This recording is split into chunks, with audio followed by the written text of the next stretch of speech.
See King Kong battle the Kong of Steel. Challenge a copter squadron. Defy an army of tanks. Fight primordial monsters. An all-new adventure. King Kong Escapes. Thrilling in Technicolor.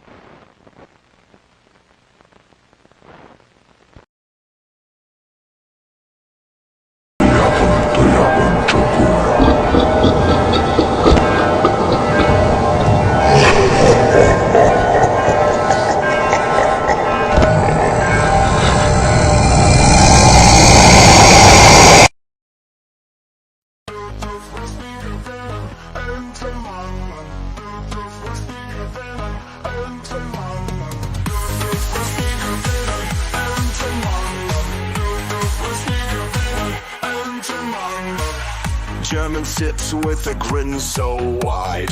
Pogs on the table can't hide his pride. Creator in the corner starts to glare.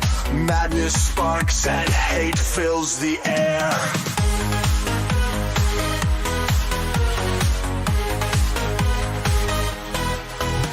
Stack 'em high, a tower of luck. Germans winning, it feels like pluck. Alice Matt's fury, a brewing storm. Visions of pogs in every form.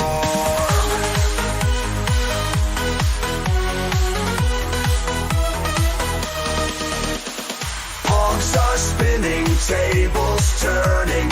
Alice Matt's eyes with fierce fire burning. Germans' laughter echoes loud in a world that's pog-bound proud.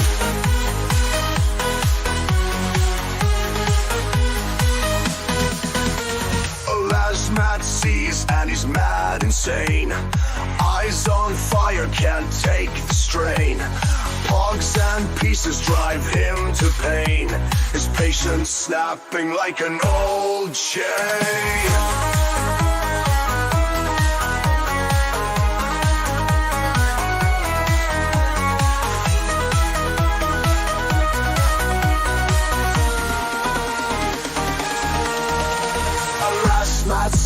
And he's mad insane. Eyes on fire, can't take the strain. Pogs and pieces drive him to pain. His patience snapping like an old chain.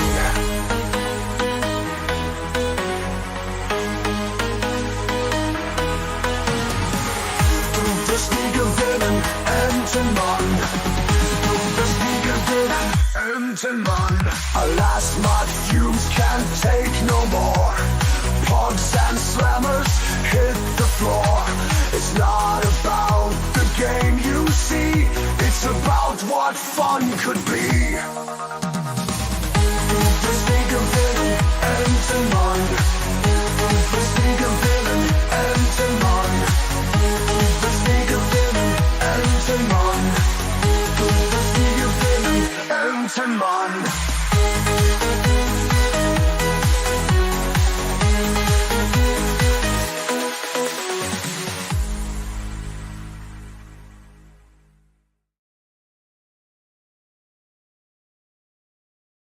You guys want to go get some DESSERT? Yeah, dude, I need me a TREAT. What you guys talking about? Yeah, why did you guys just spell dessert? No, shut up! Don't say it!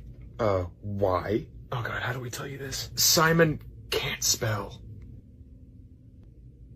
What? He can't spell, so when we talk about something he wants, we spell it out loud so he doesn't get too excited. He's a grown man. He can't handle hearing the word treat? Treat? No treat. Treat? No treat. Treat? No treat. Oh. Okay, what is happening? We told you he gets excited when he hears the word TREAT. What you talking about? Taxes. Oh, shucks. What, so you guys just treat him like a toddler? Treat? No treat. Treat? No treat. Treat? No treat. Oh. Dude, you gotta spell if you're talking about FOOD. Okay, so are we getting an SNACK? Snack? Oh, come on, Oh, man. dude, really? Oh, come on. I spelled it. Well, he knows how to spell snack. So he can spell snack, but he can't spell treat? Treat? No treat. Treat? No treat. Treat? No treat. God damn it! Okay, he's getting fussy. It's time for an NAP. Yeah. What does NAP spell? Party. I want to take time right now and play taps. Well, in a cappella format. Play taps for the EBTs of the nation. Walmart had a horrific day with their EBT machines, and there were carts and carts full of junk food and processed foods that EBTs would have bought, but they couldn't buy because the EBT machines were down. All my pox that were denied junk food today because the EBT machines crunked up, went home with less processed food. So let us take a moment and honor the fallen at Walmart with the EBT machines.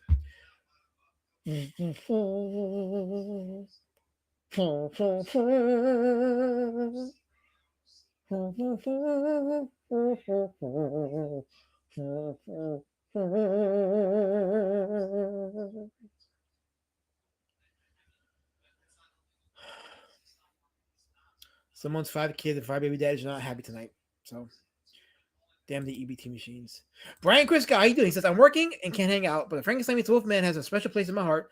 Interesting trivia. The monster has a brain of Igor. We're getting ahead. We're getting ahead. But yes, that's true. We're getting ahead though. So don't run my show. Okay. Running my show, damn it, Chris Guy. That's why you're a pariah. Aside from not wishing babies happy birthdays. But anyway, it's a movie that made Paul Nashi into a horror fan as a kid. Interesting, because a couple of years later, he was he couldn't have been a kid because the very next movie, House of Frankenstein, I'm thinking about the wrong guy. I'm sorry. No, I'm thinking about the wrong guy. You're right. No, Paul Nashi's the guy who played Count Voldemort in the Wolfman movies from Spain. No, I was thinking about the other guy. Anyway, look at the chat here. Lots of people typing, and nobody has any respect for the guy that runs the stream. I'm very important here. Please remember that. Osgrade Sage, it still holds up. Oh, yeah, it's a fun movie, and we'll get into it. We'll definitely get into it. And Streamlabs is working pretty good right now, so that's good, because the last couple times that I had to do stream, link was set up and everything, and for some reason when I hit the live button, it would not go into the link on the YouTube that was created by Streamlab. It was stupid. So, but it seems like whatever kinks they had is working fine now, but I still got to keep it vigilant because I don't trust technology. As we saw with the EBT machines going haywire, I don't trust technology. Candace says, I didn't get to rewatch Frankenstein meets the Wolfman tonight. I saw when I was a kid. What can I say? Stuff came up. Sue me. Oh, you're getting sued. You're getting sued. All the time you say shit about me, you're getting sued. That's the way now. So if you say something about somebody, even if it's true, none of what you said was true. But still, even if it's true, you're getting sued. You're getting sued. Oh, yes. Oh, yes. So prepare yourself. Hopefully you have a good lawyer because if not, I can't help it. I'm going to have to just take over all your finances because you're getting sued. You're getting sued. Anyway, anybody in the chat besides the regulars? So I saw Guy and Colors, 2 members of the band zone in here. Jones Abbott and Costello Meet Frankenstein. That was another great movie. They also used to play all the Abbott and Costello movies on Sunday.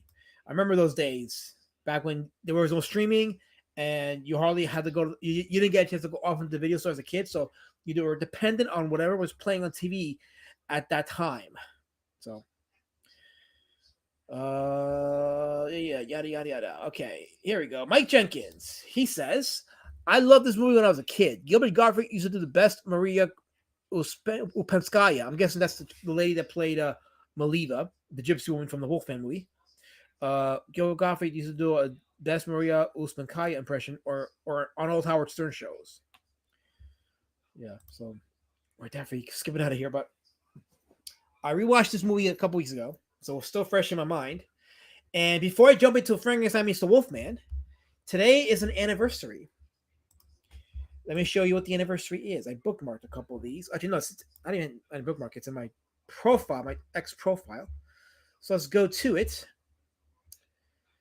And there's a connection here. And you'll see what that connection is. There we go. So today, it was 63 years ago that King Kong vs. Godzilla debuted in Japan. This movie in the Godzilla franchise is still the record holder for the highest ticket sales sold. Yes, this movie sold the most tickets out of all the Godzilla movies to this day, 63 years later, and that record has not been broken. But this movie was released in the United States by Universal Pictures, which is the owner and the producers of the Frankenstein and Wolfman movies. And the American version of King Kong vs. Godzilla uses music, a couple songs from the Frankenstein meets the Wolfman soundtrack. as well as the creature from the Black Lagoon. But I bring this up coincidentally because Frankenstein meets the Wolfman is the first, arguably the first monster crossover movie in horror sci-fi history. Although that crossover was an inter-studio crossover, whereas in the case of King Kong versus Godzilla, this was that not only was it a crossover of two different monsters from two different franchises from two different studios, but we're talking about a crossover between two different countries, the United States and Japan. There's a video, there's a YouTube channel called Big Action Bill, and he does these history of Godzilla movies for each individual Godzilla film. It's a great series of videos, and he has a video on the history of the making of King Kong versus Godzilla. I suggest you go watch it because you're going to see how this, for those that don't know, this started out as a screenplay written by Willis O'Brien, the guy who did the animation, the stop motion animation for the original King Kong. And he did a screenplay in which Kong would fight a monster that was created by Dr. Frankenstein. And it was called Kong versus Frankenstein. So he wrote the screenplay and he was going to go and shop it around. He gave it to this guy named John Beck, who was the guy who produced the movie, but he just needed a studio to do the financing. So he shopped the script. This guy, John Beck, shopped the script around to a few studios. And ultimately, he was advised to go to two studios overseas. One of those was Hammer Studios in London, in Britain, and the other one was Toho in Japan. He ultimately went with Toho in Japan, and Toho agreed to do this movie with the exception that King Kong would fight Frankenstein and then would fight Godzilla instead. So in the script, Frankenstein is replaced by Kong, and the role that Kong was playing was replaced by Godzilla, and that's how you got King Kong versus Godzilla. And there's a whole story behind that. I'm giving you like the really brief overview, but check out Big Action Bill's video on that. It's very informative. Vinziga says, I watched Wolfman and Frankenstein, good movies. I love them in the shared universe they were a part of, but I haven't watched Frankenstein meet the Wolfman. Yeah, we're going to get into it. Kirby says, he says I skipped his chat. Wait, what chat did I skip, Kirbish? You know how we can tell camera is bad. Alaska has odds like Peter Davidson. This camera trying to hide that. I don't know what you're talking about. What chat did I skip? Is this the chat right here? What filter? I don't got a filter. That's just the natural lighting of my room. I'm really not using a filter at all. It's just the natural lighting of the room. Once I hit the above light, then it'll have the higher light. But I don't have money, Kirbish. I don't get super chats by you people, so I'm poor. I'm a poor. Monster Island 2025 has a creature from the Black Lagoon type pretty good. Is that a game or a movie? I don't know. I don't know what that means, but anyway, I'm aware of how it and King Kong versus Godzilla was divided into two versions. Well, the versions, okay, so there really is only one version of King Kong versus Godzilla. I mean, you got the American version, obviously the Japanese version, but what I mean by only one version is there's a controversy about the ending and how people think that there were two different endings that were shot for both Japan and the United States. And that was not true. Like the endings for both movies were the same. It's Kong ends up winning the battle, and it made sense because Kong was the good guy, and that's because Kong in 1962, Kong was the more popular monster worldwide than Godzilla was. So from a financial perspective, it made sense to make Kong the good guy and have him win the fight between him and Godzilla because Godzilla wasn't really popular yet. Godzilla had not reached the status that he will reach in a few years from then. This is proven by the fact that the last Godzilla film before King Kong vs. Godzilla was Godzilla Raids Again in 1955. So Godzilla was dormant for 7 years. And Toho was trying to find a way to get him back, but they didn't have the right script. And they saw that there was an opportunity to bring him back with King Kong, and history was made. And now in 2025, Godzilla is the more popular monster than Kong is. It's funny how the seesaw works when it comes to the giant monsters. So, I also remember a fun fact. There was going to be a Godzilla versus... There was going to be about Godzilla fighting... So Godzilla fighting Frankenstein. So, the one script... This is funny. So, Vince Zinger, and this kind of ties into Frankenstein. The one script that Willis O'Brien wrote with the Frankenstein monster versus King Kong, that script ended up pretty much inspiring a slew of kaiju films in Japan. So there was King Kong versus Godzilla, and then there was Godzilla versus the Sea Monster, which was written specifically for King Kong. but Toho couldn't get the rights to Kong, so they replaced Kong with Godzilla, which is why in that movie, Godzilla does a few mannerisms that were similar to Kong. So there was that, and then there was the Frankenstein versus Baragon, based again, loosely based on the Willis O'Brien script, and that movie had a giant Frankenstein fighting, the lizard Baragon, and then that movie spawned a loose sequel, quote, War of the Gargantuas, which featured two hairy Frankenstein monsters that looked very apish, which is why in the United States the movie became the War of the Gargantuas, and all references to Frankenstein were removed. And then after that, it was King Kong Escapes, which was based off a Toei cartoon, and that was a movie produced by Rankin Bass, so in association with Toei Productions. So the one script that Willis O'Brien wrote was responsible in one form or another for 1, 2, 3, 4, 5 kaiju movies. 5 kaiju movies. 2 of which featured Frankenstein monsters. One of which was legitimately a Frankenstein, and the other one had like Frankenstein creatures that were probably more apish-looking creatures. So I only skipped the unimportant chat, Sark. I was giving a monologue about King Kong vs. Godzilla and how it's going to tie into Frankenstein meets the Wolfman. I'm important, and I'm giving a very important speech. This is the part where you listen and learn and allow me to be your teacher tonight. I'm your teacher. I'm your professor. So allow me to have that, because we need a versatile in the education system. Because if not, the EBT systems will continue to fail. Angels of the Renaissance. What's happening? Hello, welcome there. Tim Wilson's asking a question. He's asking, am I funny yet? I'm never funny, Tim. I'm serious. I'm very serious. So thank you. Warwick Comics says, I'm here to pull Eliza's popcorn. You can't pull it. You can't pull it because the EBT systems are down. So I'm here to speak on behalf. I'm here for the advocacy of the EBTers. So we're not going to be silenced. We're not going to be oh no, wait. Oh, hell no. Hell no. No. You are not going to colonize me, sir. I am an indigenous person. You're not going to colonize me. Pox are for life. For life. I know this series. What? Elasmid is a poor fact? How long until he develops into a crime fact? Listen, why? Because I'm colored? Really, Arnold? Really? You're supposed to be observant and full of diversity in your heart. I am a Godzilla fan, Walrad. I can make content if I want. I am a true bona fide Godzilla fan. No, it's not funny, Gee. It's purposeful because this is part of my brand. And as you're watching a Godzilla image, you're seeing my creatures, Road Warrior Drake and Pumpkin Warpatch. So the joke's on you, Gee. The joke's on you. I sold a book yesterday at the drive-in, which was my 3rd drive-in event of the year as a vendor. First 2, I didn't sell a lick. Yesterday, I sold a book. I sold an action figure. So I came home with some money. I feel good about it. James Hurley asking a non sequitur. He's asking my thoughts on the New World of Worlds. I haven't seen it, but people say it's bad. It looks bad, so I'm not going to waste my time. The Tom Cruise version was good up until the 3rd act. I think people overrate that movie. I mean, I understand why people overrate it. Because like the first 2 acts of that movie are pretty solid. They're actually very good filmmaking, but then the 3rd act kind of deflates it. I still prefer the original 1953 War of the Worlds movie.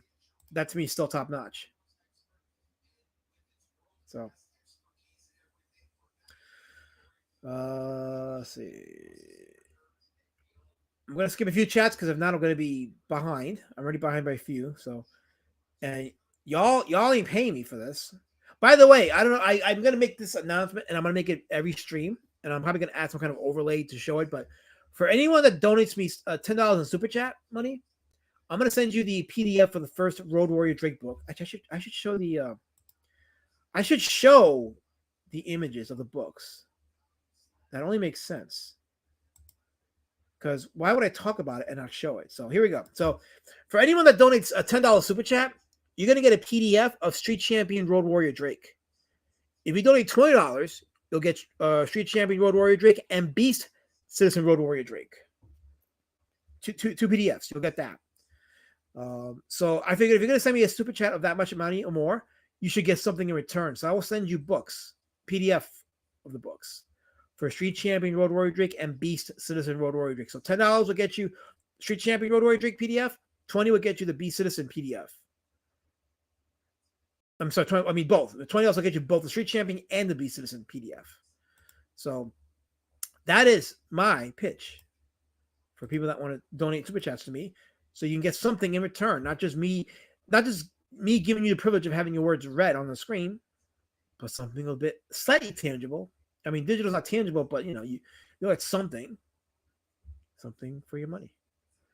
So on that note, now we're going to go into the main movie, the main topic of tonight's conversation, which is Frankenstein meets the Wolfman. Let me go ahead and pull up the lobby card, and I love these lobby cards. You got some awesome lobby cards for these movies. Frankenstein. Let me get out the thumbnail. I guess I can't. Screw it. Why not? Okay, so here we go. So that's the thumbnail for Frankenstein meets the Wolfman, and I'm gonna pull up some more images. So Frankenstein meets the Wolfman in the Frankenstein movie franchise. It is the 5th of the Frankenstein movies. It's really a direct sequel to the Wolfman. Let me pull up this image here. I have the image of Bela Lugosi as Frankenstein. That's just a fuzzy image. I want a clear image. But yeah, it's Bela Lugosi as Frankenstein and Lon Chaney as the Wolfman. Here we go. This is a publicity photo.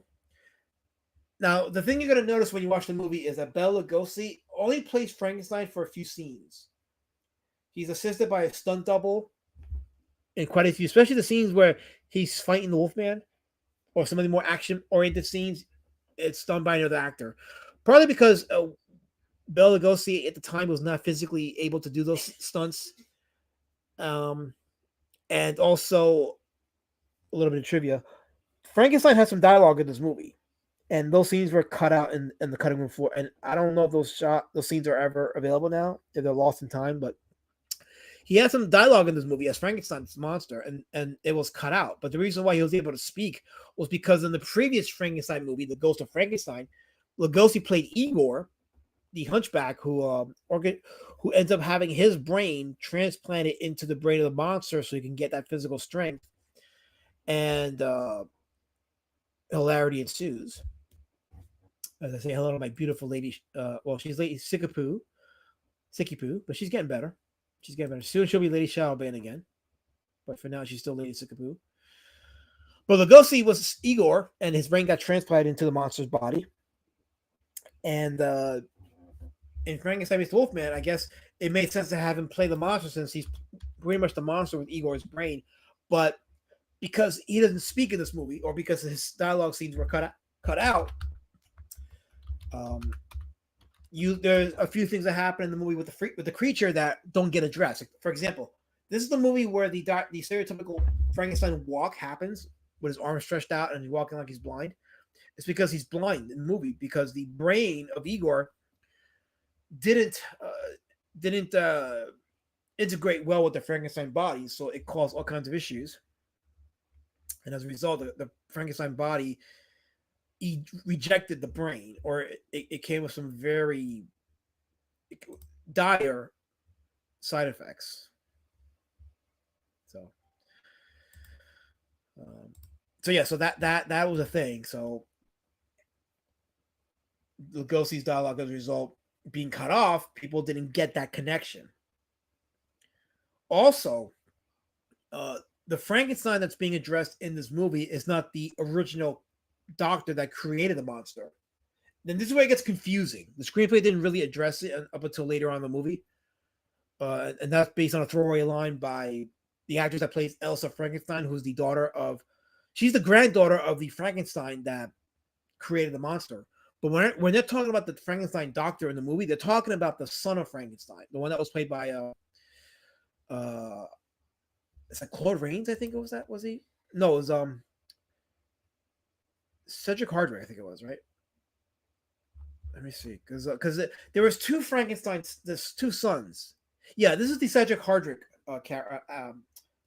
as Ludwig Frankenstein. So they're talking about him. and his daughter Elsa is the one that we see in the movie.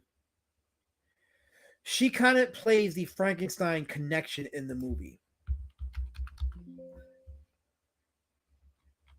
Actually, wait, hold on. Let me just, I've not seen Ghost of Frankenstein in a minute, so I'm thinking it's the Son of Frankenstein movie. Let me see. Let me confirm that, because I believe it's the Son of Frankenstein. Because the so let's see. I think it was the Son of Frankenstein. Let me check here, where the Elsa character originally appears. Oh no, okay, so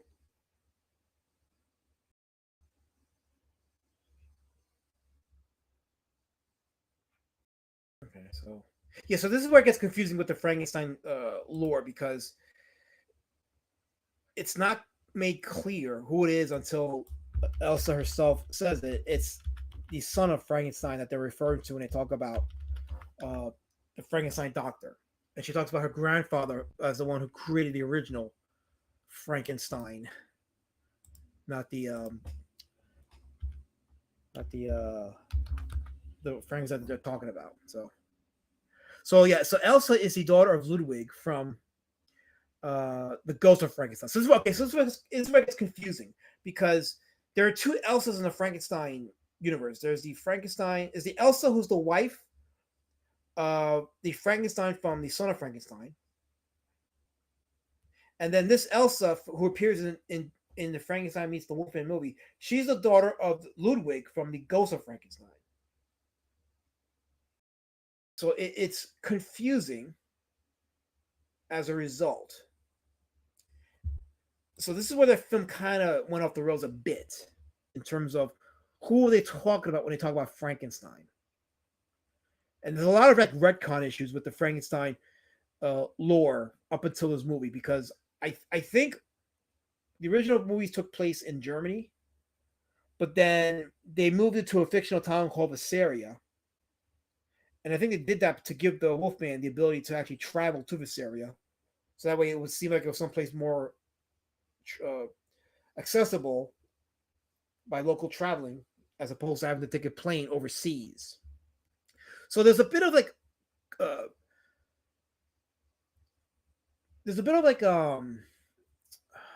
what's the word? Canon issue. Okay, there's a bit of an issue with the canonicity of the movie in terms of details. It's in canon with the movies, but details tend to clash and are in contradiction. So there's that problem with the script. However, when it comes to the Wolfman lore, this movie is a direct sequel to Wolfman, and a lot of people don't know this, but the famous transformation of Lon Chaney as Talbot to the Wolfman, that famous fade in from his normal face to the various stages of the special effects to the final transformation, it actually happened in this movie. You don't see it in the Wolfman movie. You don't see the actual transformation of him to wolf, except in one shot where you see his feet go through that process, go through that fade in stop motion process. You don't see the face until Frankenstein meets the wolf, and it's done really well in this movie. It's really well made how the shot from the transition from his face, his normal face, to the various stages of the effects to the final form. It fades in very well.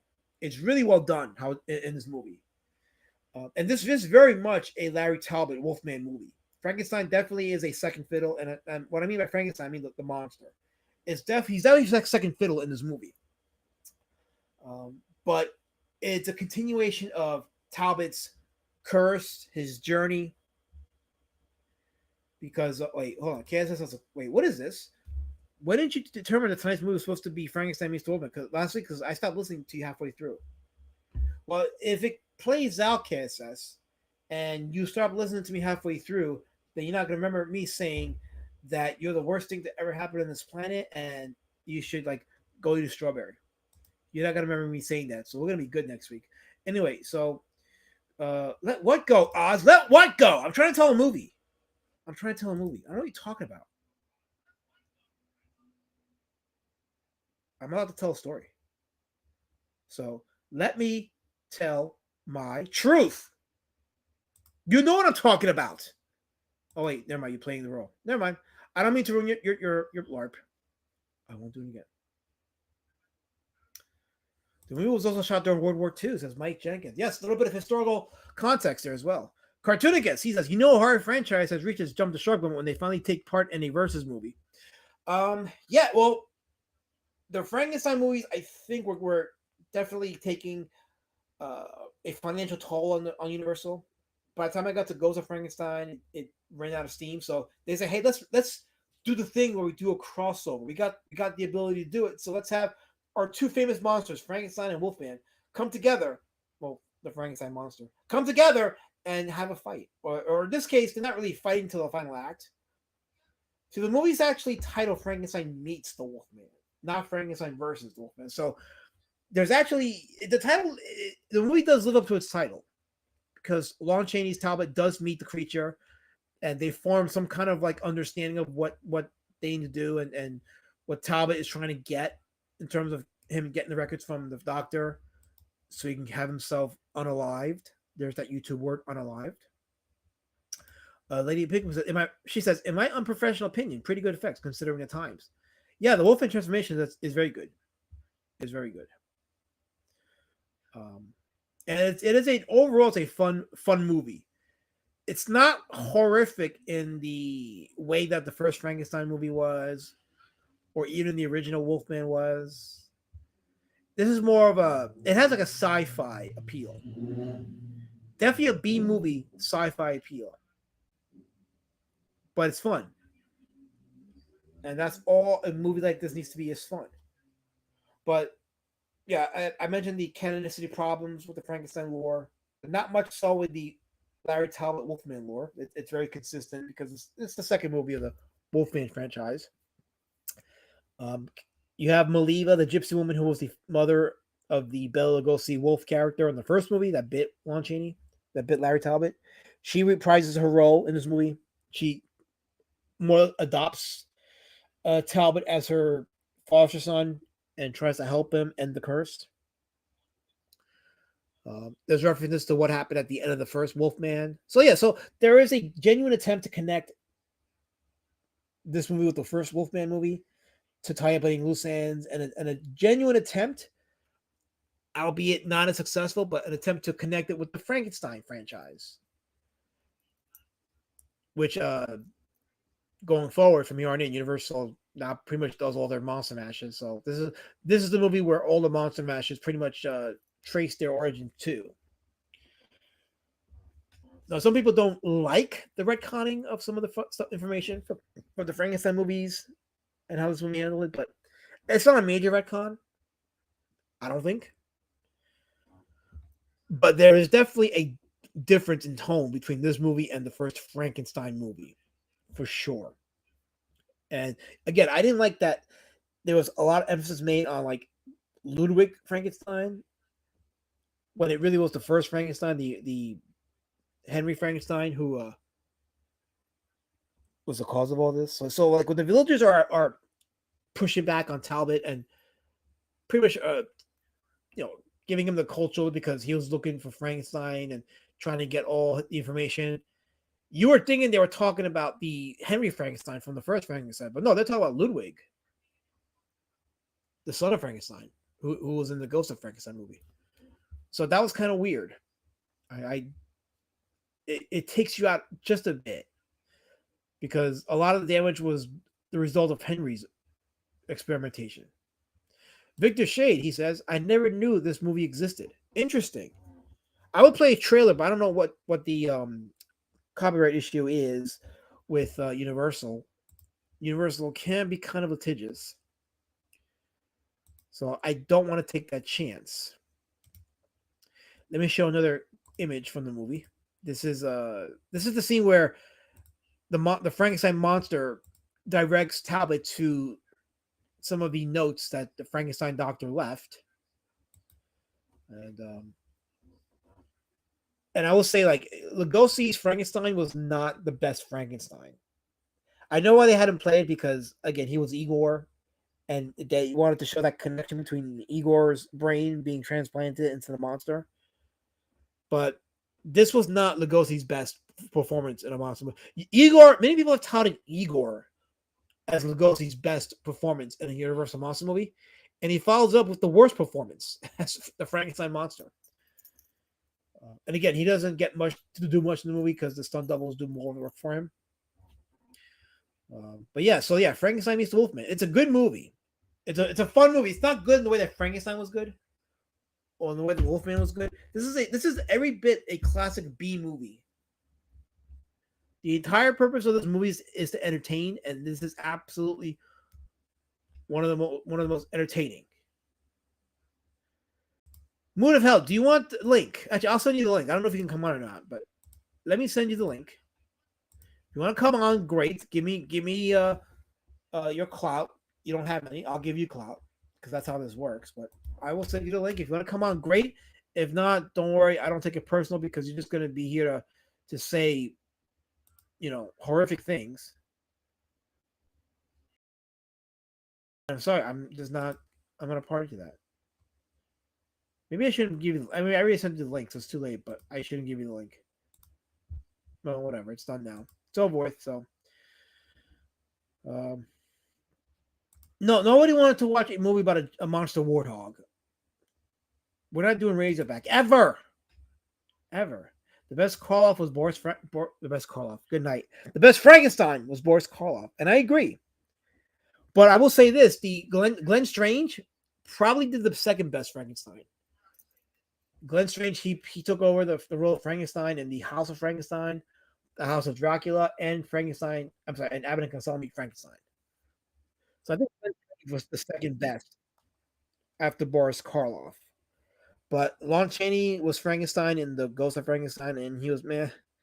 And of course, you have Bela Lugosi here as Frankenstein's monster. And it's just, neither one was good, in my opinion. But definitely Boris Karloff won, and Glenn Strange as number 2. See, Colors, this is why you're banned. I don't cry about nothing. I just push back. I defend myself against your lies, against your misinformation, against your truths. They aren't truths; they're false. This is. Sorry if I'm a warrior of the culture, but I'm not gonna let you defame me and throw your digital spears at me. You don't get to chuck your spears at me because you think you're something. You're not. At least not in this circle. Not here. So Talbot is trying to find a cure. He was killed by his father in the first movie, but apparently when his grave is being invaded by a couple of grave robbers, they take off the Wolfbane, which is supposed to keep him dead, I guess. But by them taking off the Wolfbane and I guess that kind of lifts the death of him, and he ends up coming back to life, and he kills one of the grave robbers, and he is taken in by a mental institution because they think he's crazy, and he confesses to the murder of the grave robber, but they don't believe that he's a werewolf until he eventually leaves after the full moon, and he's killed a man, and then second time he ends up escaping.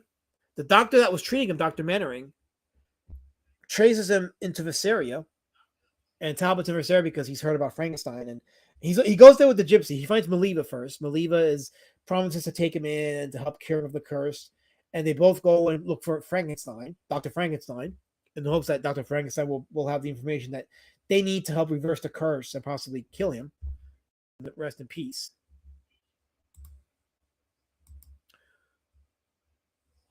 Hold on. Okay, testing one to making sure my audio's there. Okay, good. So they try to locate Frankenstein. The town of Visseria pushes back because they detest the Frankenstein name and they want nothing to do with him, or they want nothing to do with anybody trying to look for him. But Talbot runs into Elsa, the daughter of Ludwig, and the granddaughter of the original Frankenstein. And initially, she doesn't promise to help him because she doesn't fully understand that he's a wolf man. But Dr. Mannering tracks him down in this area, and he's like, okay, we'll go and get that information, and we'll try to help redo the curse for you. And at that time, that's when they find out that Talbot is also in talks with the Frankenstein monster. Because what happened was, when Maliva is traveling with him, after they were rejected by the town initially, the full moon comes out and Talbot transforms. Maliva tries to keep him, but Talbot ends up running away and transforms to the Wolfman. And he's hunted by the villagers, and he escapes into the taverns where he finds the buried body of the Frankenstein monster. After he digs him out, he tries to get the information of the notes from the monster, who is able to help him locate some of the notes. So they form some kind of like understanding that they're going to help each other. So there's a scene in the town of Assyria where the monster is trashing barrels and terrorizing people, and Talbot ends up taking the creature, and they end up running away on horseback. So, wait, what the hell are you asking me? Kaya says. You know, some of these questions need to be super chatted. Seriously, you're asking me such insidious questions. You can at least super chat it to me. But I'm going to read it because I want people to know that you, Kaya says, asked this question. I'll ask you the question. On a scale of 1 to 10, where does Carol land? In what? What the hell are you talking about? What is that supposed to mean? Land in what? Did you really type that, KSS? You typed that. Like, that's the thing. You actually typed this. Those are your words. What's wrong with you? You typed that. Where does she land? She lands on the ground when she jumps. When the gravity hits. The hell's wrong with you? Is that why you didn't super chat because you're trying to save it for sim books? What's wrong with you? This is why? You derail the stream for this? Really? Really? What the F? What the holy F? Oh, wait, we got a super chat? Hold on, wait. Oh, look at that. We have an Australian super chat money from Oz Great Sage. He says 10. Wait, how much is. Before I read that, I want to see how much is. What is $10 in Australia? Hold on 1 second. I got to find out. $10 in Australia equals $6.49. So that means I would need an additional. Where the hell is he? Oh wait, $4. Oh my gosh, I will give you $4. No, hold on. No, don't you dare. Hold on. I want to do this. I want to feel important. I want to feel legit. Here we go.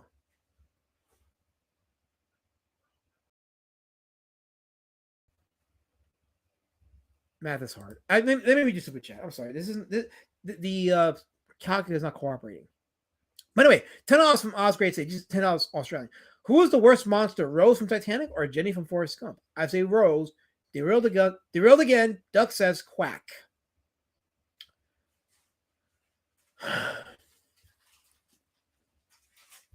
Give me a minute to recover from that one. But to answer your question, mathematically, Rose couldn't save Jack. She's off the hook. Jenny, on the other hand, totally manipulated Forrest Gump. Totally. So she probably was the bigger monster. So, but thank you for the super chat. That was awesome of you. I mean, I guess Oz Grace Age, I could give you the Street Champion PDF. So if you want it, you could DM it to me. I mean, DM me your email on X. If you're not on X, my email is alasmattfilms@gmail.com. So you could shoot me an email there, and I'll send you the link to Street Champion. So I'll send you a link to Street Champion Rory Drake. So you get it. You'll get it. So thank you for the $10 Australian dollars. I'm sure there's a lot of money in Australia because Australia is it is what it is. So I don't want to penalize you for that. So I will send you a link to download the Street Champion Rory Drake PDF. So you get that from me. So there you go. So there we go. Plunchcast. Here you go. Your voice is hoarse stuff, man. Drink some water before you lose it. Oh, wait. I don't get it. There's a punchline there, but I don't get it. I don't get it. I'm giving them the PDF, A Brown, with your drones. You was not specific in the current. With your drones. Cartoon, someone once said, knowledge is knowing that Frankenstein wasn't the monster. Wisdom is knowing that Frankenstein was the monster. Yes, that makes sense. That actually makes sense. And there's no lie there. No lie that was told there. So, oh wait, Oh yeah, we have a guest. I'm sorry, I left him hanging. So let me give him an intro. What should I give him his intro? Oh, we haven't played this one. I'm gonna give him his intro because why not? You stole my heart, you intercepted it. Now you're gone, have to accept it. Did I meet your mom too soon? Or did I do what I always do? Yeah, we made it to the 50, and then you kissed me. We made it to the 40, a new love story. We made it to the 30, and you did me dirty right then. You put the end in tight end, and as I touched down, just like you in a game, I'm in another town, and nothing feels the same. Wish I could go back when we met that day. Oh, whoa, and throw a flag on the play.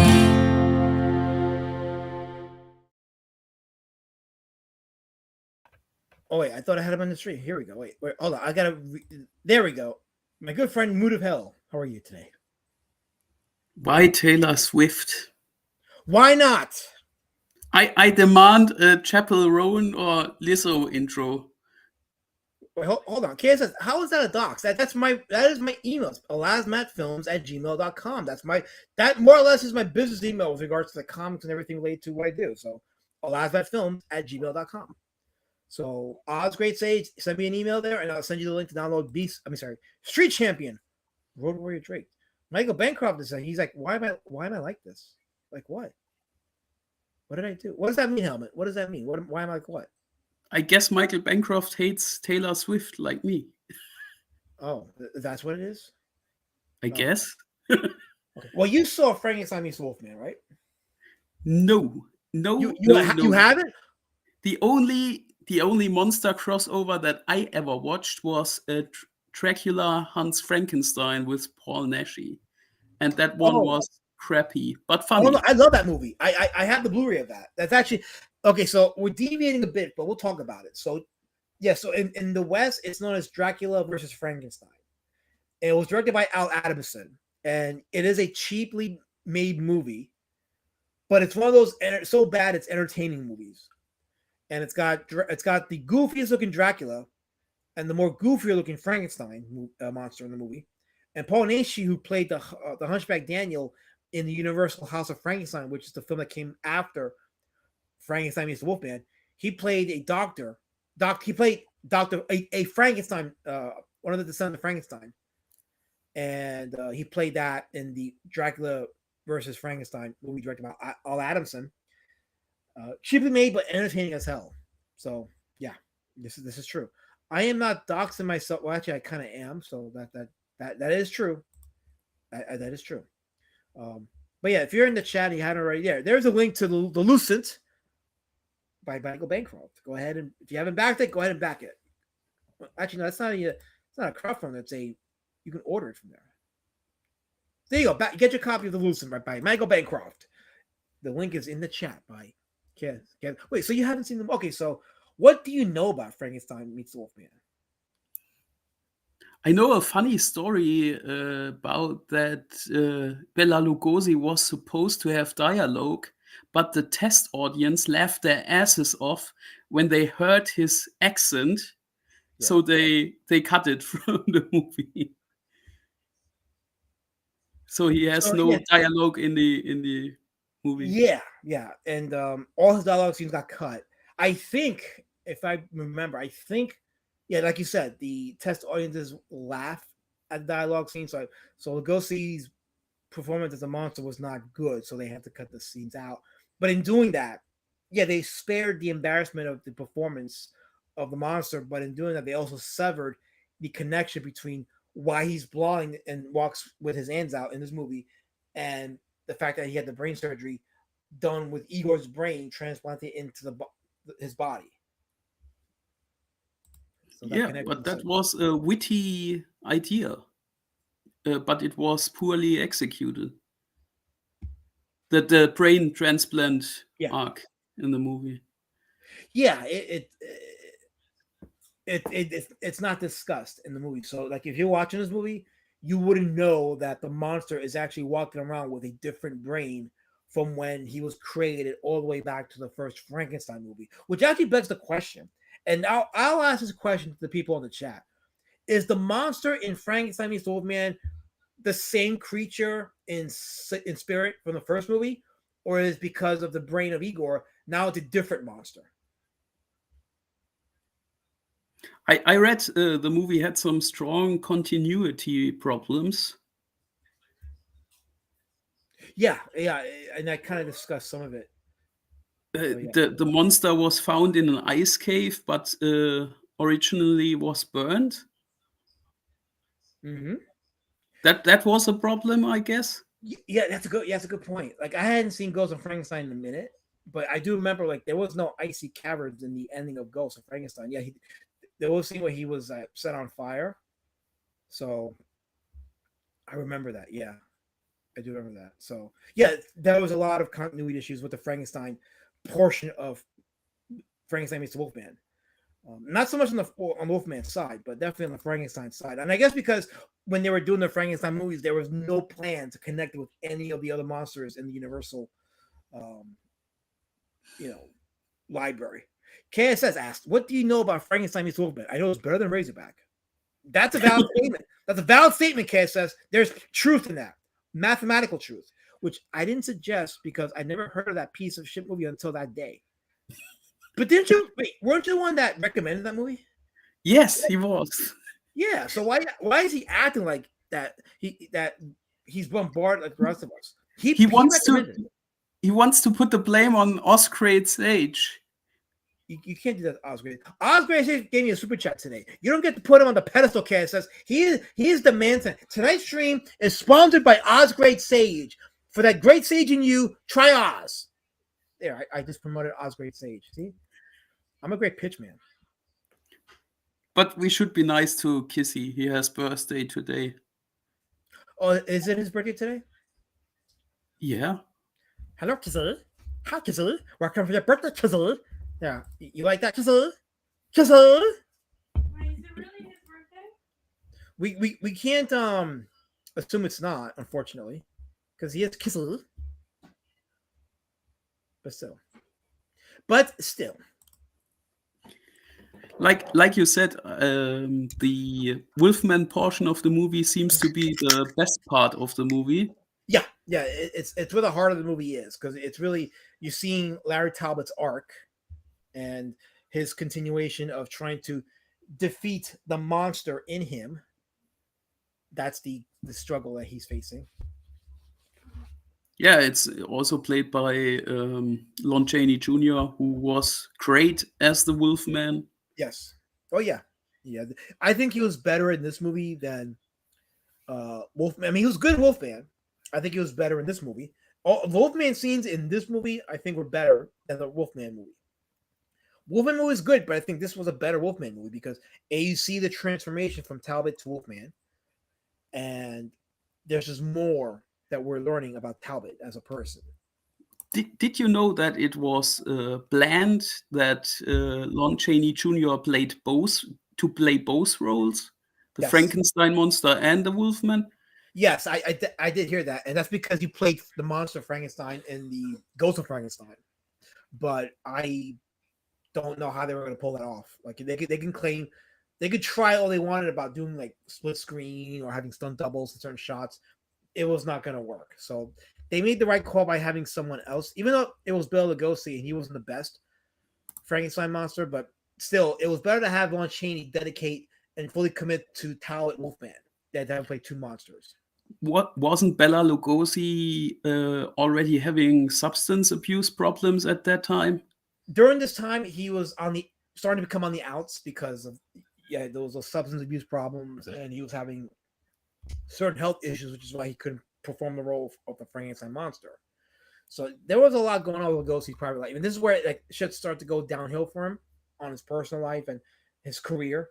Because after this movie, he didn't do Universal again until Abbott and Costello Meet Frankenstein, where he played Dracula for the first time since the original Dracula back in 1931. And then it was a great movie. The Abbott and Costello Meet Frankenstein was one of the best horror comedies ever made. but it was really Lugosi's final, really a significant role in Hollywood, and then he just went on that tailspin after that, and then he met with Ed Wood, and he started doing Ed Wood movies. His alcoholism took a toll, and he ended up being the first Hollywood celebrity to publicly check into a rehab. That was a whole story unto itself. He didn't stay long, and eventually he ended up succumbing to his disease, and he died tragically. So he also got buried in his original Dracula cape. yes, he did. And it's funny because like Lugosi's life from beginning to end was very prestigious, but you would not want to live his life because of all the shit that he ended up having to lose, and his alcoholism, and how the studio shafted him. So Bill Lugosi was sick. But what's your excuse, D word? I don't have an excuse, Gee. I'm good. Gee. God, why does Gee do that? Why does Gee act this way? You put him in the band zone. What did you expect? That is a good point. I did put him in the band zone. So so he's saying he's bitter. That's what you're saying, right? He's bitter? Because he should be bitter. And if he is bitter, good. Good, Gee. Good, be bitter. I want you to continue typing bitterness in the chat, because I want people to see what members of the band zone become. And I want them to point and laugh at you. Gee. I also want to point out the interesting fact that this movie was the first time that somebody came up with the full moon transformation for a werewolf. Yes, and that's funny because it's funny you say that, because the silver bullet being the way to kill him didn't happen until the Werewolf of London from 1935, which predated the Wolfman a few years before that. So a lot of the werewolf lore started out in Hollywood. We mentioned the wolf transformation in the full moon. But silver being lethal for a werewolf does make sense, because silver was known as the moon iron. Yes. Yeah. So it had the connection with the full moon, and was a good explanation. Yes. Yeah, that was one of the best additions to the werewolf lore. Cartunica says, I watched Abbott and Costello meet Frankenstein. It should have been called Loot Freaks Out and Bud Doesn't Believe Him, because that's the only thing that happens the entire movie. Yeah, it's one big punchline, but this is where like the scenes with the monsters kind of carries the movie, and combined together, it really makes it entertaining. Because I watched it sometime last year, and I was blown away by how well entertained I was by the movie. And it was just from beginning to end, it's a very entertaining movie. It's funny where it needs to be funny, and some of the monster scenes are actually kind of horrific. They're kind of horrific for its time. So to put it in perspective, it's like Ghostbusters. Ghostbusters, the scenes that were comedic were funny, but the scenes that featured the spooks were kind of freaky, in some cases disturbing. So that's how it was like back in 1948 when Abbott and Costello meet Frankenstein was made. It's in that same vein. And it was a good movie, but they made him look more decrepit than he actually was. You talk about Martin Landau's performance as Bela Lugosi, which Ed Wood was a great movie. I love that movie. If you're a filmmaker, like if you like making films, Ed Wood is right up your alley, because it really goes into like, as bad of a filmmaker as Ed Wood was, he had a genuine love for the craft, and he definitely grew up watching those Universal monster movies, and that shaped his desire to want to make these movies. And he also liked women's clothing. Yes, that was another thing, unfortunate part of it, but yeah. Storytime with Friends, our great Edwin Boyette, he says, Last night and I reenacted this very scene at Heroes Con. Yes, this is true. The scene where the monster fights, he did. He got me in a headlock, and that was it. This happened. I was assaulted at Heroes Con helmet. See, Shane Davis is complaining about a handshake, but I was assaulted not once, twice. Did you get choked out by Edwin? I got choked out by Edwin and nipple twisted by Mike S. Miller. Oh no! Yeah, it was awful. It was really awful. I should have wiretapped it. I could have ended some careers that night. I had the power to end careers. I won't assault you next year, but I demand a high five. Just don't give me beefies with your feet, because otherwise that's a deal killer right there. Ew, no. Just call me and says the American Werewolf of London. No, it's Werewolf of London. You have a super chat. Oh, wait, I'll get to that in a second. So, Werewolf of London from 1935. That's a different movie. So, Werewolf of London, which predated the Wolfman by a few years, is what we were talking about initially. Oh, wait, you have another super chat. A $5 Australian super chat from Oz Great Sage. By the way, okay, this segment of the stream is sponsored by Oz Great Sage. For that great sage in you, get Oz. There we go. That was awesome. I'm a great pitch man. He says, stop blaming chat for Razorback. Take accountability for your channel. I just sent you my first night letter. Expect to strike next. Hashtag justice for chat. Wait a second. Wait, hold on. Wait a minute. I'm not blaming nobody. I'm just telling you what has been written in the ethosphere. I'm a loud helmet. I can do that. I'm admitting it, Lady Zuckerberg, because it has to be documented. In case something happens to me, they have to trace the scars and hurts back to the original sources. So now it's been documented. Handshakes of hate. Yes. Is Abbott and Costello in this? No, this is Frankenstein meets the Wolfman. Abbott and Costello meet Frankenstein is a different movie that, by the way, is not in canon with the Universal Monster movies. That movie is a completely different, in a different universe on its own. So the events that happened between the first Frankenstein movie up until the final Universal horror movie, which is The House of Dracula, those are all canon. Abbott and Costello meet Frankenstein is a separate canon unto itself. So I dare someone chase Shane around and get him to shake your hand. I am not going to be responsible for elder abuse, Tim. Don't put that evil on me. Ever. Cartoonica says, there's a very interesting detail about a silver bullet that might make it hard to use against werewolves, but I don't have enough space in a comment to explain. So TLDR cannot be done. Okay, so all right. So let me take another sip of my drink here. I think I'm caught up in the chat.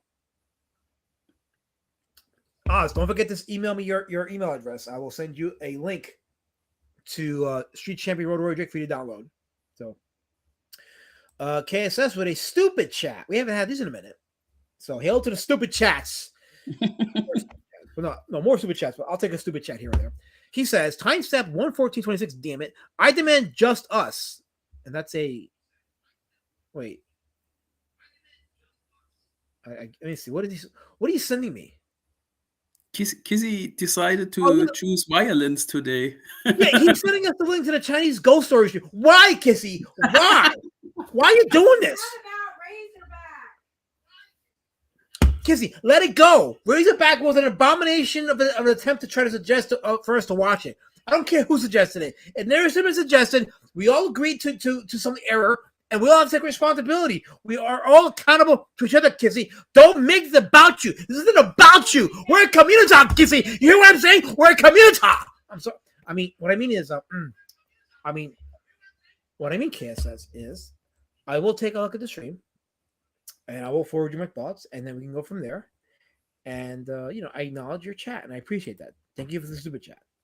I know what it did for my rent, but I don't actually I pay mortgage, not rent. But still, I don't know what it did for my mortgage, but you committed to it, so I appreciate it. So thank you for what? Also, the only person that should be angry about that should be me, because I watched that movie. Oh God, you did! Holy crap! I was the only one. Yes, you were. Wow. That means I can fire up a stream and just have you in it, and you could talk about Razorback, and all of us were like, "What?"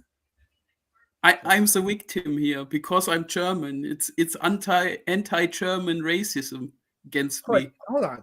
I said for you to email me so I can send you the link to download Street Champion Road Warrior. How am I deoxing you, Oz? I gave you the sponsorship. You sponsored a segment of our show. It's dedicated to you. You are now an official sponsor. Why are you being mad at me? I'm giving you prestige.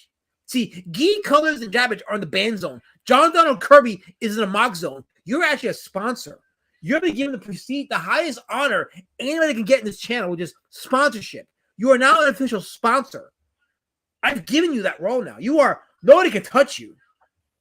You are not prestigious. Prestige. Not even Mood of Hell has prestige. You have prestige, Oscar Prestige. That's all you know. Oh, wait, KSS says, no, I demand justice, Elasmat. Show the clip. I'm ready for my close-up now. Well, there we go. We have a close-up for KSS for Kissy. Okay. All right. These aren't my therapy techniques. Gee. See, I almost called you Oz. You're insulting Oz's great name.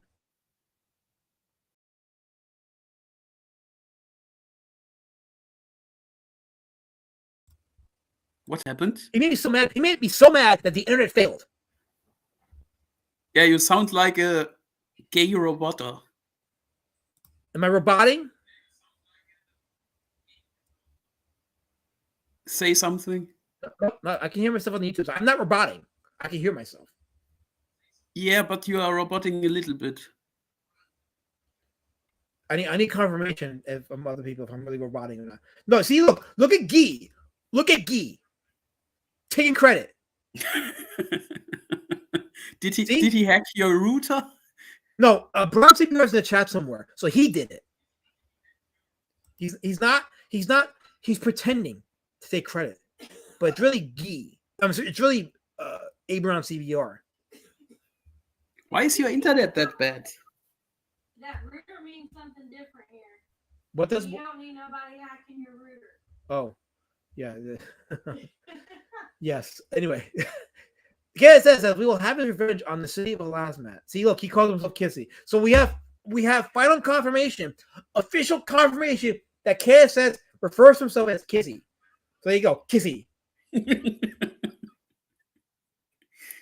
Even though he's not a member of any zone, but he's Kissy. Well, hence I'm a wee bit roboting. Yeah, you did robot for a minute. Benzinger says, sorry for going off topic like that. I just want to ask if you ever consider making your monster comics. I like drawing monsters, so we'll see. I do like drawing monsters. I don't know what's going on. I don't know what's going on. I'm being attacked. Why are you gay? I didn't do that. I don't know why. That's your 1995 internet connection. AOL is calling. Your internet is gay. Moon of hell. My router is connected to my laptop. I am getting prestige, top-notch internet. Your router is a Sega Mega Drive, Elasmat. Why are you yelling at me? Why are you yelling at me? Because your internet offends me. I'm talking to you with the intent of friendship and brotherhood, and you came at me with spears and daggers. See, look, I confirmed it. Brown CBR's hacking it. I just want you as a friend to have a better internet. The short answer, Tim Wilson, is I'm never funny because I am a serious influencer. Okay? I'm an influencer. You need a better router. Don't say that here. Well, Homa thinks someone hacked your router. So, you know. Well, anyway, we are going to have I have a sponsor. So let me play tonight's sponsorship is by a new medicine called Comply. So let me take a minute to air our sponsors. Here we go. A few years ago, I couldn't breathe.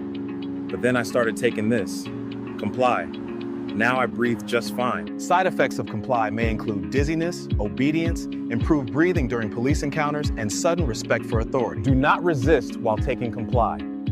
Ask your officer if Comply is right for you.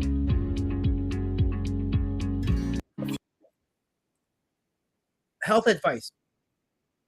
So there you go. Awesome.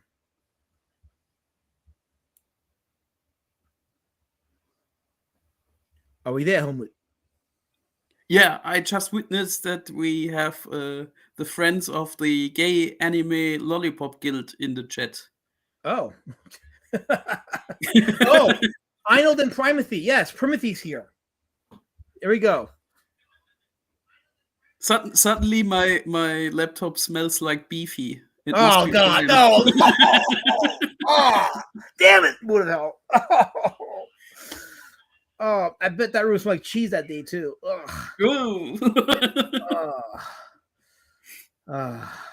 Tim Mo says, yeah, I feel like I had a knee on my neck. Now I comply and I can breathe again. See, it works. Comply works. So that is a testimony of victory right there. But no, Primathy, I don't like your comment. That was an offensive comment. There was no need for that. Beefy and feet. Why are you proud of that? Why are you proud of that? He's proud of that helmet. Can you believe that? I can't believe that he liked beefy. He liked eating it with his feet. He thinks he's an OnlyFans model. You're not, Primothy. You're not. You collect horses and you stream with Arnold. Have some shame. God. Allah. KSS wants to know, what are we watching next week? Or do you want me to email you later? Well, I don't know. What? Let's see. Next week's stream. So next week's stream, what should it be? We should do. Oh, the House of Frankenstein. Let's do the House of Frankenstein next week. Yes, because it is like the sequel, and it's got Dracula in it. But Dracula is played by John Carradine.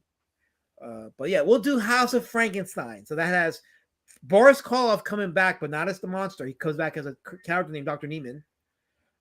Carol Naish, J. Carol Naish, the aforementioned J. Carol Naish, who was the doctor in the Dracula versus Frankenstein movie from years later, plays the Hunchback Daniel in this movie.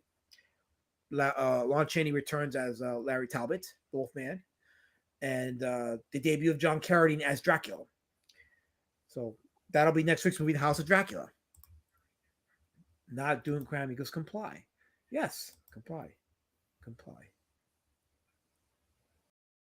So Arnold says, no, this is Primothy. I fell out of my chair. Did the truffle shuffle for 1,000 and ate with my feet? Wait. Where did you make $1,000, Primothy? Where did that happen? Did I miss? He showed his third nipple on your. Oh, that's right. Okay, that was for the crowdfunding for Beast Citizen Road Warrior, which I'm currently still fulfilling. More books are going to be going out next week, so stay tuned for that. More books are coming. No, John Carradine, KSS. John Carradine, not John. Although John Carradine would have been a good Dracula. He's very sickly looking, so maybe that would have made sense. Actually, you know what? John Carradine could be a good Dracula. He's very sickly man. But then Skull and Bones can do that too. Anyway, but no, it's John Carradine. He's the actor that played Dracula in that movie. And of course, Colors throwing tables because all she knows is violence. That's all she knows. Don't blame Carol for her upbringing, okay? She's a violent person. She uses weapons and it's not fair. Can't help it. I suppose. Leave her alone. See, I don't know if the microphone is picking up Lady Shadow Man in the background, but she's telling me to leave Colors alone because that's her upbringing. Well, Scary says Carrie's more of Frankenstein. I don't know. It could maybe. Well, he has the forehead. It's debatable. Could John Carrey play a good Frankenstein monster or Dracula? It's debatable.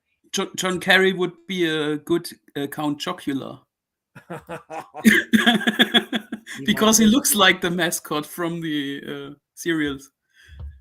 Color says, I thought the guy that made the trophy for Malin was Dracula. No, that's Robert Romano, and he's allegedly Nosferatu. That's what he's called. He's Nosferatu. The gay version. So we'll do a watch party for House of Dracula in my Discord. I usually do the watch parties Mondays before the stream, so make no plans next Monday evening. We'll do a watch party for House of Dracula. And but yeah, to finish up my thoughts on Frankenstein meets Wolfman, it's a very good movie, fun movie, great B movie. Not the best Frankenstein movie, but a very solid Wolfman movie. Arguably, probably a better Wolfman movie than the last one. And yeah, I give it, I'd say on entertainment factor, 8 out of 10. 8 out of 10. It's an okay date night movie. Lady Shadow Man says it's an okay date night movie. Tim Molson says, I would make a great Planters peanut. Why? Why, Tim? Why did you put that? Oh, damn it. What? Okay, KSS has a stupid chat. Wait, I gotta read the stupid chat. Thank you for being organized, Lady Shadow Man, and knowing what we will watch. Not like a last Matt, the jerk. Listen, KSS, I run too many parties. I have too many hats.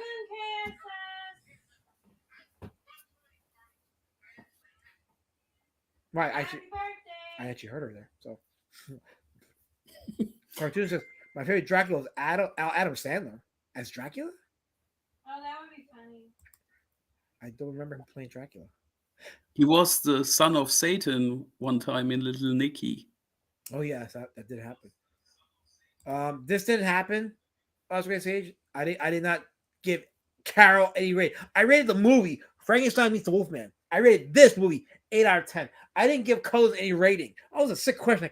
The Kissy asked me. Did you read the Kissy asked me what I rate Carol Colors? Did you read that? Carol's a 10. Yeah, that's a legit question, Elasmet. Why didn't you answer it? Because I'm not answering that question. What the hell? Why? That's nothing to do with the conversation. That is a completely irrelevant. And no, I don't do that. You don't want to rate your good friend Carol? She's not my good friend. She's a harasser. Stop giving legitimacy to my harassers, mood of hell. Stop it. See, look what she typed over here. Look what she. This is what I get from her. This is the kind of vitriol and harassment she gives me every day. I give people encouraging words to live by. I give them promising quotes. I encourage them to go to the stars and be the best. And I get replies like that. You bring it on yourself. This is not true. I'm a member of the community. It seems that you have subversive elements in your household, Elasmet. This is not true. I am just trying to run a tight ship. No, he doesn't.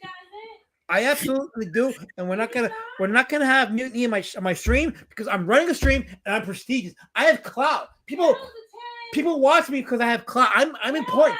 I have significance now. I'm an influencer. I'm important in my house. By the way, next week's movie will be House of Frankenstein. So I was going to say the loose slips.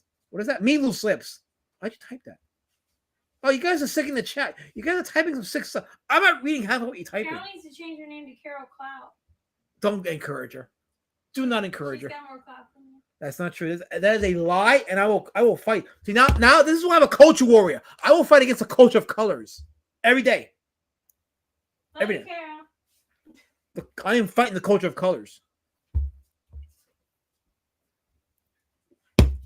Unbelievable. By the way, where's your fancy pink shirt? I don't have pink shirts, mood of hell. This is a gray shirt today. You're not wearing your pink shirt.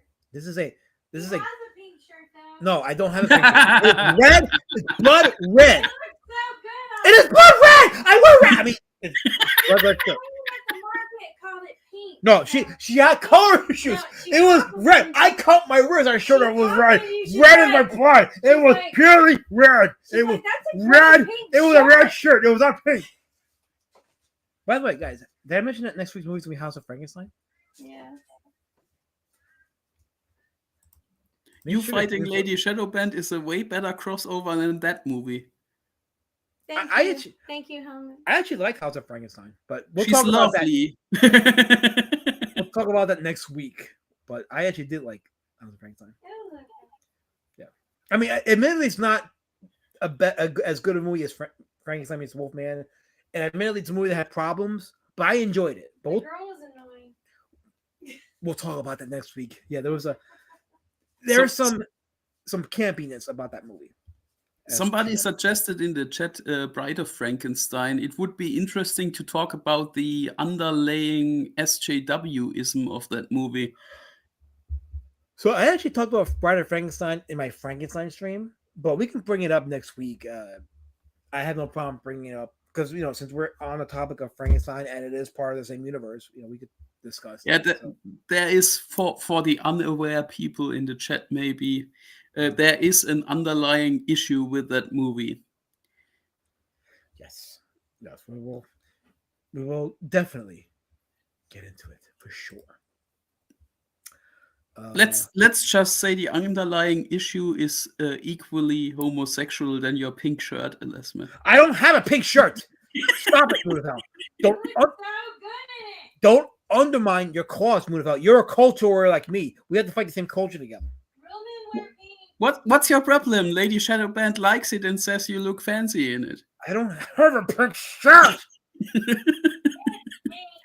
Vince Ingram says my favorite Dracula portrayals are Christopher Lee and Bela Lugosi. No love for John Carradine. Real men wear pink and look good in it. So.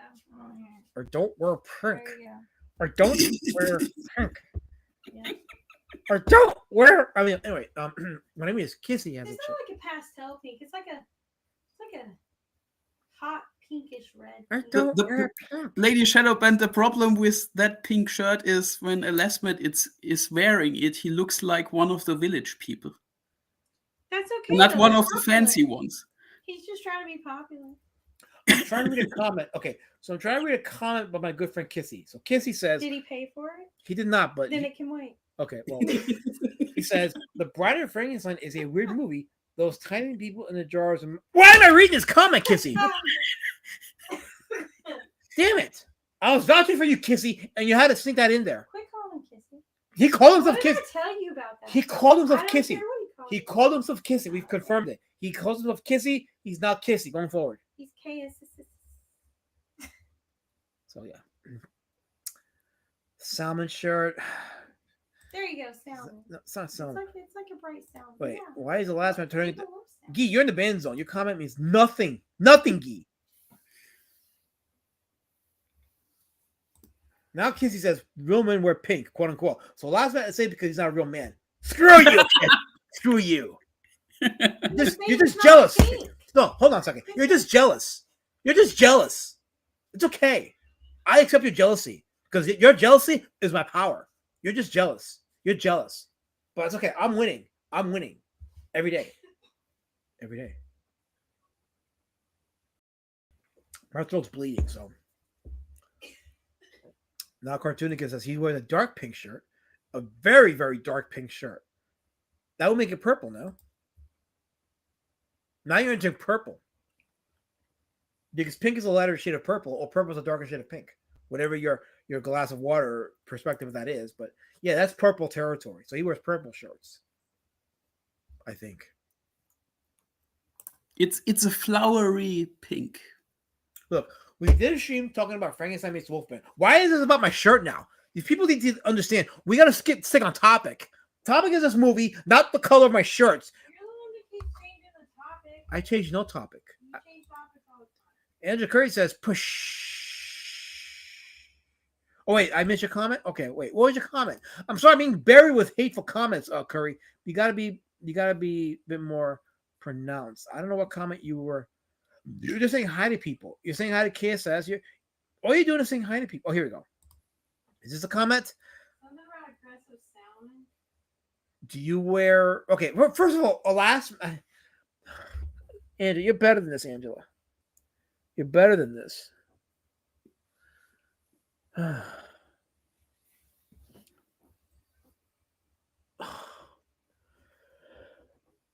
Why don't you wear the pink shirt next week? I don't wear pink shirts.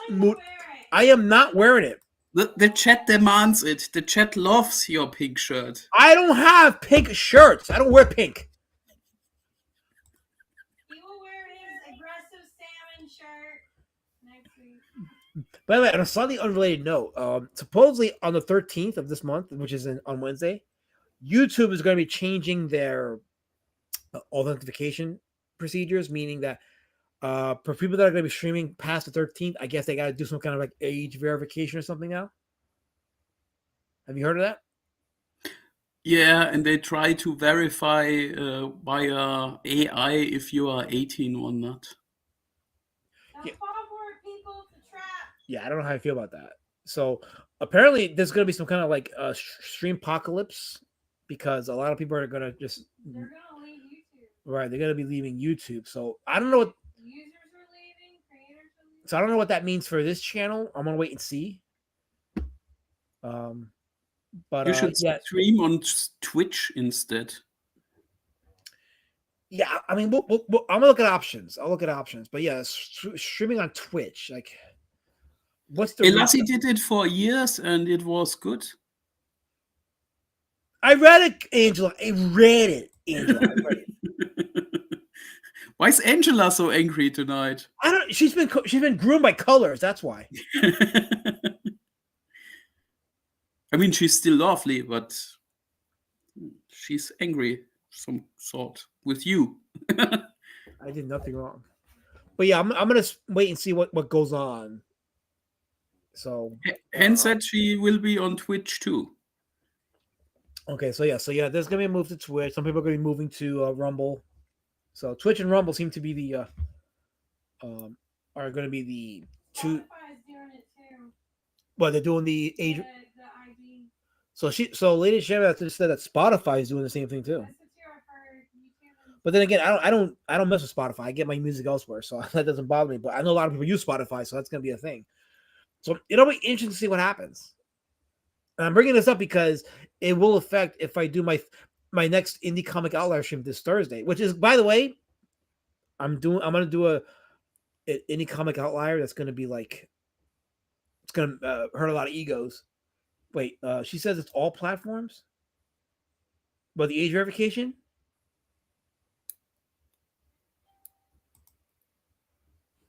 Wait, why are you moving? I don't know if we're moving yet, Angela. I'm gonna wait and see, because the 13th, that's on Wednesday, and I'm gonna see what people who are streaming that day are saying about the whole age verification with YouTube confirming that you're not a minor, and how they do it, and if they ask for any private information. I think the matter of conjecture is the private information. If they ask you for, say, for example, if they ask you to see your driver's license or other private information, which ideally people are hesitant on giving up, understandably so. YouTube is rolling out an AI-powered age verification system. Yeah, it's an age verification that we're using AI, so that's going to be. I did a stream on Jim Davis, so my stream for Thursday, tentatively, is for Brandon Sanderson's stick figure comic book. We're going to go there and we're going to hurt some egos with that one. And let me read it. Okay, this is Lady Shadowman. So let me read exactly what it is for those that don't know. So Just the YouTube. okay, There's so other platforms. YouTube is rolling out an AI-powered age verification system across the U.S. starting August 13th, 2025. This system uses machine learning to estimate users' ages based on behavioral signals such as watch history and search behavior. That's weird. That is weird. That's like bad for me, because I have to look up stuff for my clients who are kids on YouTube. And that's what, because a lot of what I watch. Oh God, I use YouTube for my clients. Yeah. For their stories. A lot of my YouTube crap. watch history is the Hasbro Transformers streaming season 3 of the Transformers cartoon. So I have a lot of cartoon movies and cartoon shows on my watch history. So I don't know how they're going to determine that. So it will have to be with the rules that have come in, unless they ban people from the UK. So yeah, the UK is a whole different issue, because like a lot of platforms like BitChute have. Twitter and X are getting pressure to do it too. Yeah, I know BitChute noped out of the UK because of the UK specific laws, the safety laws that they passed there, which infringe upon people's private information. So they noped out of there.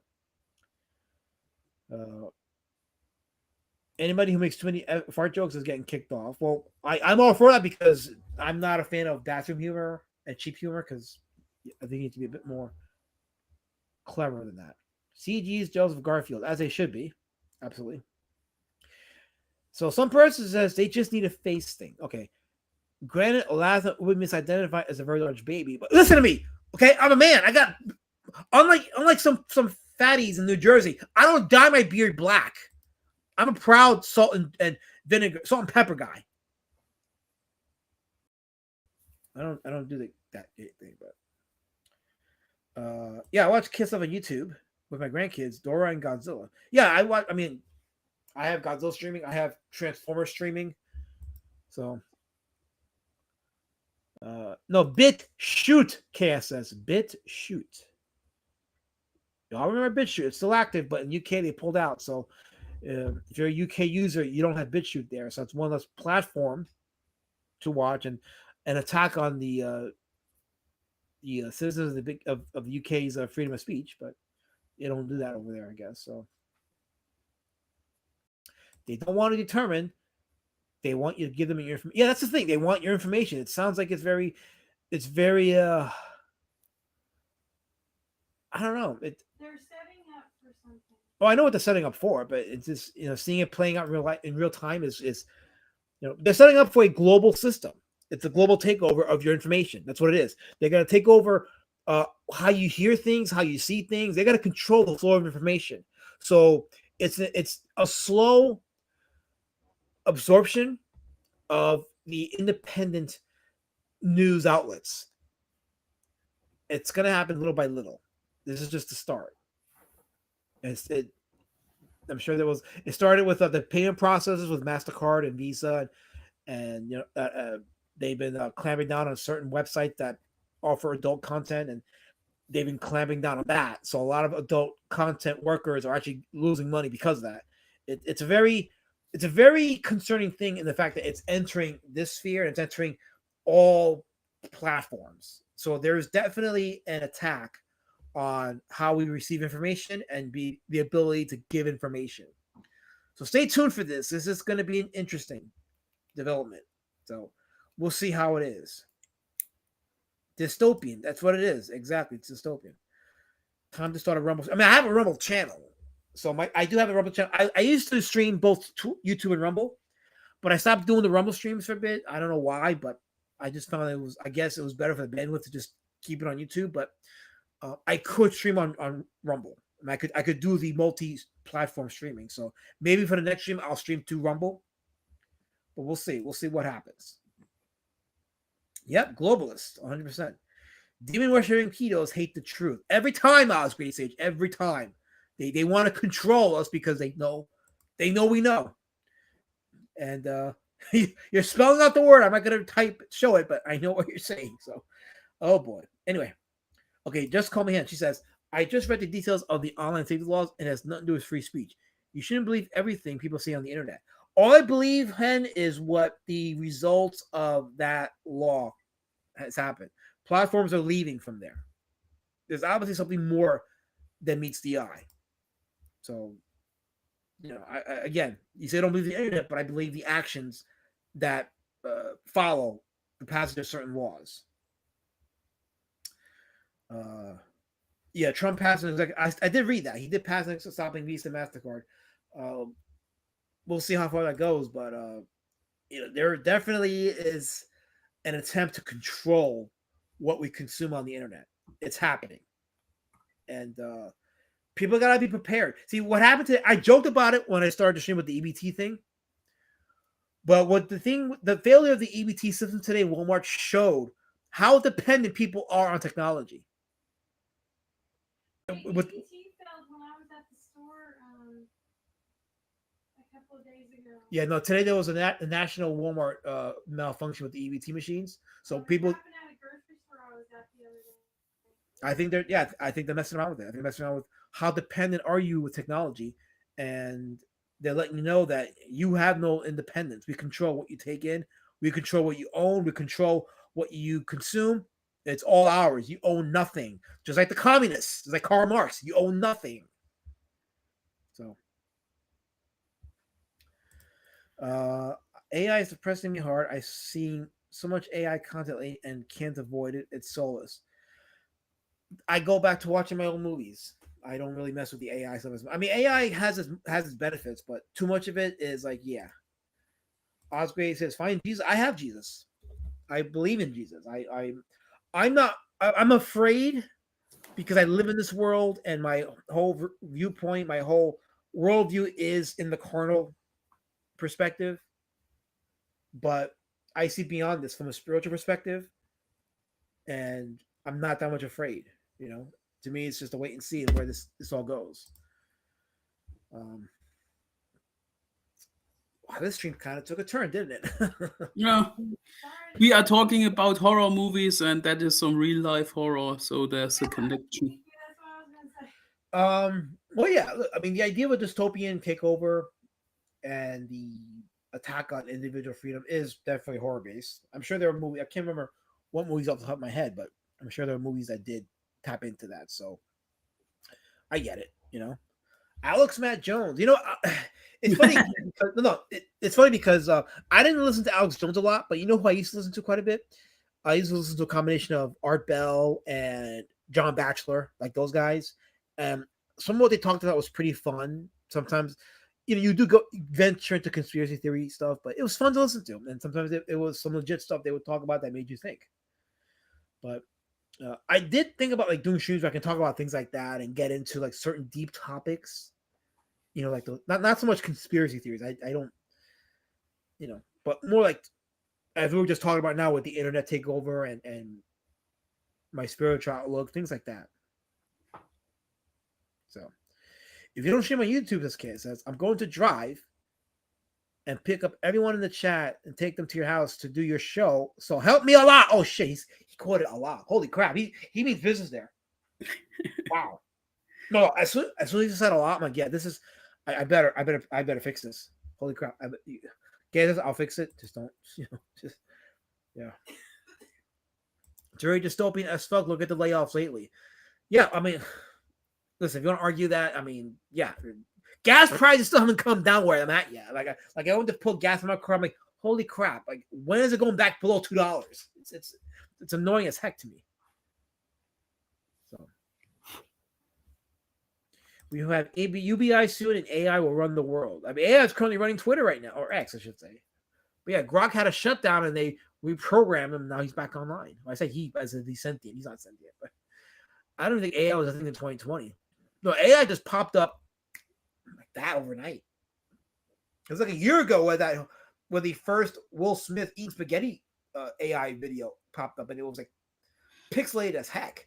Now you can do that same type of meme, and it's just clean as fuck. It's like an actual movie.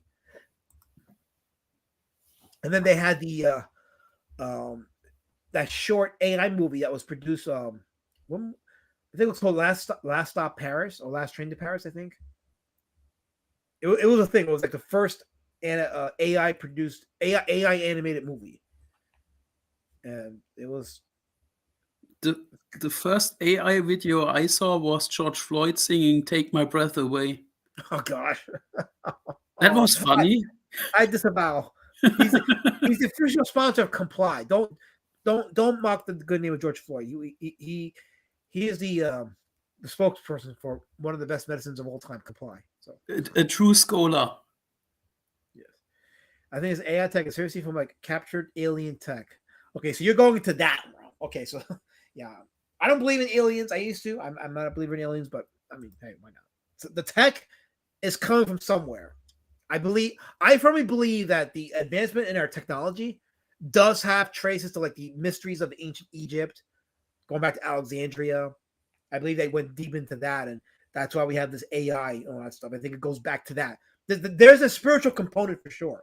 Like, if you want my opinion, there's definitely a spiritual component to all this with the AI. Like, there's absolutely no necessity for it to exist, but there's a not a purpose. There is an intent on why AI is being allowed to happen. There is some kind of intent there, and it is sinister. I don't deny that there's benefit to it, but its intent and how fast it has progressed, there's some kind of sinister force behind that. Yeah, it's called people. The elites were for Satan. Absolutely. Oh, yeah, they absolutely do. I mean, look, the Bohemian Grove, Skull and Bones. I mean, good night. Like, if you read the Old Testament, like the book of Ezekiel, they actually talk about some of the practices that the religious leaders were doing behind the scenes. And I read the book of Ezekiel, and I'm like, wow, this reminds me of Skull and Bones and the child sacrifices. Like when they pass the children to the fire, that's child sacrifices. And it's like, that's all like Bohemian Grove stuff that we read about today. So it goes back to it goes back to like ancient Israel, ancient Judah, all that stuff. There is a rabbit hole right there. Yes, what a Pandora's box. I know it's an insane Pandora's box. Yeah, they want the family unit destroyed. Yeah, that is why entertainment attacks fatherhood and masculinity, because the core of the family is the father. It's the father. You take the father out of the homes, you have chaos. My house became more peaceful, so I don't know what So, you're talking about. well, again, so that you take the father out of home, it becomes chaotic, and it's by design. It's by design. Attack the family unit, and you attack the community. You're about my age. Remember the old commercial for UFOs, ESP, and Ghostbusters? Oh, you know what, KSS? You brought that up? Hold on. I'm going to enlarge this. Do I remember that? KSS? I actually own a few of those books. Look at this. Here is Phantom Encounters, Mystic Places, and my favorites, Mysterious Creatures. This is my favorite because I was a big fan of cryptids. And there's a section in this book about science fiction movies. So they talk about, let me show you some of them. Like you talk about monsters in the matinee. And you have Them, the giant ant movie, Them, which I think I talked about in the Monthly Monster Moratorium before. So there's them. There's Beast from 20,000 Fathoms. Talks about that. Talks about The Fly, which we did last week. The Fly. Talk about that. And The Mutations with Donald Pleasance. And Prophecy, about giant mutant animals that were exposed to radioactive goo. So yeah, I bought those books. They were a hell of a lot of fun. Before the internet, you had Time Life books. So let's see here. Let me go now further, since we're entering this conversation. So okay, here we go. Okay, yeah. So you have to get those Time Life books from the library all the time. Love those books. Oh yeah, absolutely. They were awesome books.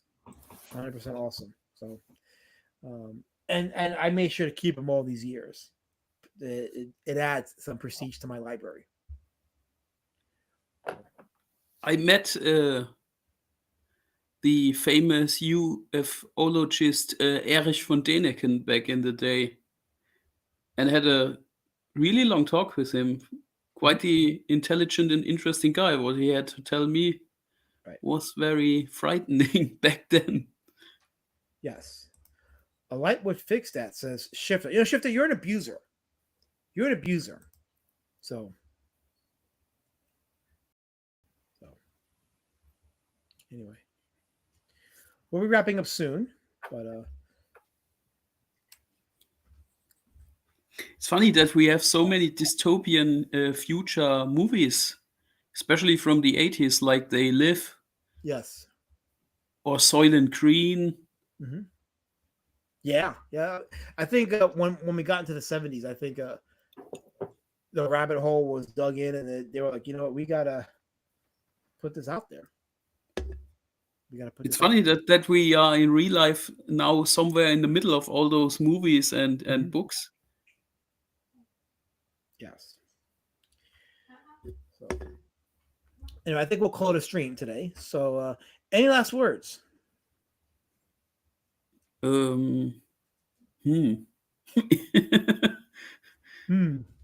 guess see you next week. I mean, I should be streaming for Thursday. I should be, depending on what happens with the development of the new YouTube restrictions. So we'll see. But yeah, so Frankenstein meets Wolfman, I recommend totally. So on that note, I'm going to bid everybody a good evening, good day, and you know how we're going to end it. You know how we end it. Good night. Yes.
Time